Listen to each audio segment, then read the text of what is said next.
সুপ্রিয় দর্শক, আসসালামু আলাইকুম। এই যে দেখেন, আমার গাছে বরবটি লাগিয়েছি, বরবটি হয়েছে।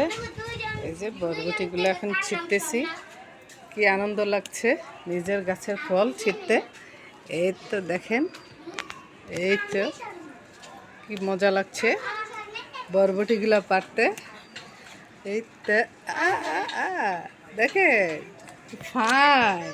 ও, বারান্দায় গাছ লাগিয়েছিলাম, এই তো দেখেন কি সুন্দর বরবটি হয়েছে। এই তো দেখেন অনেকগুলা বরবটি। উফ, কি মজা লাগছে পারতে। এই যে দেখেন দর্শক, কতগুলো বরবটি পেরেছি, কি সুন্দর লাগছে, কি আনন্দ লাগছে। আমার বরবটি গাছের জন্য দোয়া করবেন, যাতে আরও ফল ধরে, আরও বরবটি ধরে যেন। অল্প কয়েকটা পেরেছি, আজ এগুলো দিয়ে নুডলস রান্না করে খাবো। তাই আজ এই পর্যন্তই। আল্লাহ হাফেজ।